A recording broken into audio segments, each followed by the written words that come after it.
வணக்கம். தினசரி வானிலையும் அதனை சார்ந்த அறிவியலும். இன்று ஏப்ரல் 2 பங்குனி 19. இன்றைய தினத்தில் வானிலையில் மாற்றங்கள் ஏற்பட்டிருக்கின்றன. நமது முந்தைய விளக்கங்களில் எதிர்பார்த்த இந்த ஏப்ரல் முதல் 2 வாரங்களில் வானிலை மாற்றங்களும் மழைக்கான வாய்ப்புகளும் என்பது பற்றி ஏற்கனவே நாம் விளக்கம் அளித்திருக்கின்றோம். அந்த வகையில் தற்போதைய நிலையில் வானிலை மாற்றங்கள் ஏற்பட்டிருக்கின்றன. மாற்றங்களின் விளைவாக தமிழகத்தில் எங்கெல்லாம் வெப்பச்சலன மழைப்பொழிவிற்கான வாய்ப்புகளும் அதனைத் தொடர்ந்து வங்கக்கடலில் வளிமண்டல சுழற்சிக்கான வாய்ப்புகளும் இருக்கின்றன. அது பற்றியான எனது தனிப்பட்ட வானிலை விளக்கம். வணக்கத்துடன் சி. அண்ணாதுரை. இன்றைய தினத்தில் வானிலை அமைப்பு என்பது அழுத்த மாறுபாடுகள் ஆங்காங்கே மாற்றம் பெறுகின்றன. வளிமண்டல குறைவழுத்த உயர் அழுத்த மாறுபாடுகள் மாற்றம் பெறுகின்றன. அதாவது தெற்கில் இருந்து மாறுகின்றன. குமரிக்கடல், தென்மேற்கு வங்கக்கடல், தென்கிழக்கு வங்கக்கடல் மற்றும் மத்திய வங்கக்கடல், அதே போல அரபிக்கடலிலும் அத்தகைய சூழல். தெற்கு பகுதி, அதாவது இந்திய பெருங்கடலை ஒட்டிய அரபிக்கடல் பகுதிகள் மற்றும் கேரளம், கர்நாடகம், மகாராஷ்டிரம் இதனை ஒட்டிய அரபிக்கடல் பகுதிகள், மத்திய அரபிக்கடல் பகுதிகள்,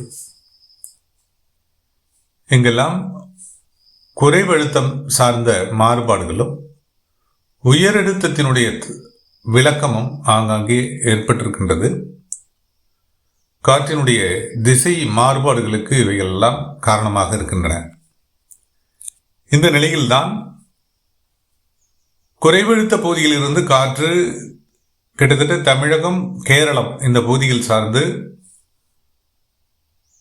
பிற்பகலுக்கு பிந்தைய நிலையில் உள்நுழைகின்றது அல்லது அதிகாலை வேளையில் உள்நுழைந்து வெப்பச்சலன மழைப்பொழிவிற்கான வாய்ப்புகளை ஏற்படுத்த இருக்கிறது. அதாவது மேற்கு காற்றும் கிழக்கு மற்றும் தென்கிழக்கு திசையிலிருந்து காற்றும். மேற்கு காற்று கேரள பகுதிகளிலும் கணவாய் பகுதிகளில் வழியாக உள்நுழைந்து மேற்கு தொடர்ச்சி மலையோர மாவட்டங்களிலும் விளைவுகளை ஏற்படுத்தியிருக்கிறது. அந்த வகையில் இன்றைய தினத்தில் மழைக்கான வாய்ப்புகள் இருக்கின்றன. வெப்பச்சலன மழைப்பொழிவிற்கான வாய்ப்புகள் இருக்கின்றன. அந்த வகையில் இன்று காலை தொடங்கிய தென் கடலோர மாவட்டங்களில் ராமநாதபுரம், தூத்துக்குடி இந்த மாவட்டங்கள் சார்ந்த கடலோர பகுதிகளிலும், மேற்கு தொடர்ச்சி மலை மாவட்டங்களில் கோவை, நீலகிரி, திண்டுக்கல் மாவட்டத்தினுடைய மேற்கு பகுதிகள், மையப்பகுதிகள் மற்றும் தேனி மாவட்டத்தினுடைய மேற்கு பகுதிகள், தென்காசி மாவட்டத்திலும் ஆங்காங்கே மழைப்பொழிவுக்கான வாய்ப்புகள் இன்றைய தினம் இருக்கின்றன. அதே போல பிற்பகலுக்கு அல்லது முற்பகலில் வெப்பம் உயர விரிவடையும் காற்று மேலோங்க இடைநிரப்பும் கிழக்கு தென்கிழக்கு திசை ஈரப்பதம் மிகுந்த காற்று வெப்பச்சலன மழைப்பொழிவை கடலோர மாவட்டங்களில், குறிப்பாக டெல்டா கடலோர மாவட்டங்கள் மற்றும் தென் கடலோர மாவட்டங்கள், அதே போல மத்திய மாவட்டங்கள் திருச்சிராப்பள்ளி, தஞ்சாவூர், திருச்சிராப்பள்ளி, பெரம்பலூர், சேலம், நாமக்கல், ஈரோடு இந்த மாவட்டங்கள், அதே போல திருப்பூர், கோவை, புதுக்கோட்டை இந்த மாவட்டங்கள் சார்ந்து ஆங்காங்கே மழைப்பொழிவிற்கான வாய்ப்புகள் இன்றைய தினம் இருக்கின்றன. தென் கடைகோடி மாவட்டங்களிலும், குமரி, நெல்லை, தூத்துக்குடி இந்த மாவட்டங்களிலும் அங்கொன்றும் இங்கொன்றுமாக மழைப்பொழிவிற்கான வாய்ப்புகள் இன்றைய தினம் இருக்கக்கூடும். இந்த மழை வாய்ப்புகள் முற்றிலும் ஏற்பட்டு குறுகிய நேரத்தில் விலகும் மழை வாய்ப்புகளாக இந்த மழை வாய்ப்புகள் ஏற்படலாம். அதே போல வடகடலோர மாவட்டங்களில் பார்த்தீங்கன்னா கடலூர், விழுப்புரம் இந்த மாவட்டங்களில் மேகமூட்டமான வானிலை அமைப்பு, ஓரிரு இடங்களில் லேசான, இந்த மாவட்டங்களில் ஒரு சில இடங்களில் லேசான மழைப்பொழிவு இருக்கும்.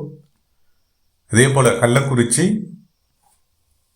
சேலம், தருமபுரி, கிருஷ்ணகிரி இந்த மாவட்டங்கள் சார்ந்தும் ஓரிரு இடங்களில் வெப்பச்சலன மழைப்பொழிவிற்கு இன்று மாலை நேரத்தில் வாய்ப்புகள் இருக்கக்கூடும். இது இன்றைய தினத்தில் ஏற்படக்கூடிய மழை வாய்ப்புகளாக இருக்கின்றது. டெல்டா மாவட்டங்களை பொறுத்தவரை நாகப்பட்டினம், திருவாரூர், தஞ்சாவூர் இந்த மாவட்டங்களினுடைய உள்பகுதிகளிலும் சரி கடலோர பகுதிகளிலும் ஆங்காங்கே மழைப்பொழிவிற்கான வாய்ப்புகள் இருக்கின்றன. அதே நேரத்தில் பரவலான மழைப்பொழிவு அல்ல, அங்கொன்றும் இங்கொன்றுமாக ஏற்படக்கூடிய மழை வாய்ப்புகளாக இந்த வாய்ப்புகள் இருக்கக்கூடும். ஓரிடத்தில் வெப்பம் உயர்ந்து வெயில் அதிகரித்து காணப்படும், ஓரிடத்தில் வெப்பம் உயர்ந்து வெயில் குறைய, அதாவது மேகமூட்டமான வானிலை ஏற்பட்டு மழைப்பொழிவு திடீரென ஏற்பட்டு விலகக்கூடிய மழை வாய்ப்புகளாக டெல்டா கடலோர மாவட்டங்கள் சரி தென் கடலோர மாவட்டங்களிலும் இந்த நிலை இந்த தினத்தில் காணப்படலாம். நாளைய தினமும் இதே நிலையில் மழைக்கான வாய்ப்புகள் தொடரக்கூடும். வெப்பச்சலன மழைப்பொழிவை பொறுத்தவரை மழைப்பொழிவு ஏற்படுத்துவதற்கான சூழலுக்கு முந்தைய 8 மணி நேரங்களுக்கு முன்னதாக கூறுவதே சரியாக இருக்கும். தற்போதைய நிலையில் இந்த வானிலை அமைவு அடுத்த ஒரு வார காலத்திற்கு இதே நிலையில் வெப்பச்சலன மழைப்பொழிவிற்கான வாய்ப்புகள் நகரக்கூடும். அதே நேரத்தில் மழைப்பொழிவு ஏற்படக்கூடிய இடங்கள் தினசரி மாறுபடும். அந்த வகையிலேயே வானிலை அடுத்த ஒரு வார காலத்திற்கு எதிர்பார்க்கப்படுகிறது. அதே போல இந்த வானிலை மாற்றங்கள், அதாவது காற்று போக்குவரத்தில் ஏற்பட்டுள்ள இந்த மாற்றங்கள் காரணமாக குறைவெடுத்த உயரழுத்த வேறுபாடுகள் வங்கக்கடலிலும் அரபிக்கடலிலும் மாறுபடுகின்றதன் காரணமாக வளிமண்டல சுழற்சிக்கு வாய்ப்புகள் இருக்கின்றன. எங்கன்னா வங்கக்கடலினுடைய தென்மேற்கு பகுதியில், தென்மேற்கு வங்கக்கடல், அதாவது இலங்கையை ஒட்டிய வங்கக்கடல் மற்றும் தமிழகத்தை ஒட்டிய இலங்கை மற்றும் தமிழகத்தை ஒட்டிய வங்கக்கடல் பகுதியில் வளிமண்டல சுழற்சிக்கான வாய்ப்புகள் இருக்கின்றன. அவ்வாறான வாய்ப்புகள் அடுத்த ஏப்ரல் 2வது வாரத்திலோ அல்லது முதல் வாரத்தின் இறுதியிலேயோ இந்த சுழற்சிக்கான வாய்ப்புகள் ஏற்பட்டு சற்று பரவலான மழைப்பொழிவை கடலோர மாவட்டங்களிலும் மத்திய மேற்கு மாவட்டங்களிலும் வடக்கு உள் மாவட்டங்களிலும் தென் மாவட்டங்களில் ஒரு சில மாவட்டங்கள், அதாவது மதுரை, தேனி, திண்டுக்கல், புதுக்கோட்டை, ராமநாதபுரம், சிவகங்கை இந்த மாவட்டங்கள் சார்ந்தும், குமரி, நெல்லை, தூத்துக்குடி, தென்காசி இந்த மாவட்டங்களில் வழக்கமாக ஏற்படக்கூடிய வெப்பச்சலன மழைப்பொழிவு பிற்பகலுக்கு பிந்தைய நிலையில் அங்கொன்றும் இங்கொன்றுமாக ஏற்படக்கூடிய மழை வாய்ப்புகளாக அந்த சுற்றில் அமையக்கூடும். இது தற்போதைய நிலையில் நாம் எதிர்பார்க்கக்கூடிய வானிலை நகர்வாக இருக்கிறது. இதில் மாற்றங்கள் இருக்கின்றன. ஏன்னா உயரழுத்த குறைவழுத்த மாறுபாடுகளை பொறுத்தே வளிமண்டல சுழற்சியினுடைய நகர்வுகளும் வெப்பச்சலன மழைப்பொழிவிற்கான வாய்ப்புகளும் இருக்கின்றன. இது குறைந்தபட்சம் இந்த சூழல் ஏற்படக்கூடிய 8 மணி நேரங்கள் அல்லது 5 to 8 மணி நேரங்களுக்கு முன்னதாக கணிப்பதே சரியாக இருக்கும். தற்போதைய நிலையில் வாய்ப்புகளாக இதை நாம் அறிவிக்கின்றோம். தொடர்ந்து கண்காணிப்போம். வானிலையில் ஏற்படும் மாற்றங்களுடன் மற்றொரு விளக்கத்துடன் மீண்டும் இணைகிறேன். இணைப்பில் நீடித்த அனைவருக்கும் நன்றி.